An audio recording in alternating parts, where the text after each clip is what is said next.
வணங்கான் படத்தின் இசை வெளியீட்டு விழாவில் கலந்து கொண்ட கூல் சுரேஷ் பத்திரிகையாளர்களை சந்தித்து பேசியபோது அல்லு அர்ஜுனுக்காக அத்தனை நடிகர்கள் ஓடோடி வராங்க. ஆனால் உயிரிழந்த அந்த ரேவதி என்கிற பெண்ணுக்கும் மூளைச்சாவு அடைந்த அவருடைய மகன் பற்றியும் பேசக்கூட நடிகர்கள் தயாராக இல்லை என வெளுத்து வாங்கியுள்ளார்.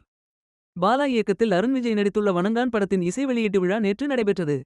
சூர்யா வணங்கான் படத்திலிருந்து பாதியிலேயே கழண்டு கொண்டாலும் பாலாவுக்காக இசை வெளியீட்டு விழாவில் பங்கேற்றது ரசிகர்களை ஆச்சரியத்திலும் அதிர்ச்சியிலும் ஆழ்த்தியது. சிவகார்த்திகேயன், சீமான், சமுத்திரகனி உள்ளிட்ட பல பிரபலங்கள் வணங்கான் படத்தின் இசை வெளியீட்டு விழாவில் பங்கேற்று தமிழ் சினிமாவில் 25 ஆண்டுகளை கடந்த பாலாவுக்கு பாராட்டு விழா நடத்தினர். அந்த விழாவுக்கு சென்ற கூல் சுரேஷ் விஜய் குறித்தும் பேசியது ரசிகர்களை கடுப்பாக்கி உள்ளது. அல்லு அர்ஜுன் ஒருநாள் இரவு சிறைக்கு சென்று வந்த நிலையில் சிரஞ்சீவி, ராணா டகுபதி, விஜய் தேவரகொண்டா என வரிசையாக நடிகர்கள் நேரில் சென்று சந்திப்பதும் நானி. ராஷ்மிகா மந்தனா உள்ளிட்ட பல பிரபலங்கள் அல்லு அர்ஜுனுக்கு ஆதரவாக கருத்து தெரிவிப்பதுமாக இருந்தது. ஆனால் உயிரிழந்த ரேவதி என்கிற பெண்ணை பற்றி எந்தவொரு டோலிவுட் நடிகரும் பேசவே இல்லை. அவருடைய மகன் மூளைச்சாவு அடைந்திருக்கிறான். அவனை மருத்துவமனைக்கு சென்று சந்திக்க அவர்களுக்கு நேரமில்லை.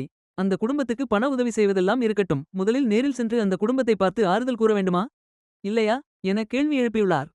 கீர்த்தி சுரேஷ் திருமணத்துக்கு விஜய், த்ரிஷா பிளைட்டில் கோவாவுக்கு போனதை சுட்டிக்காட்டி கூல் சுரேஷ் பேசியது சர்ச்சையை கிளப்பியுள்ளது. மேலும் இது போன்ற தகவல்களுக்கு நமது சேனலை சப்ஸ்கிரைப் செய்யவும்.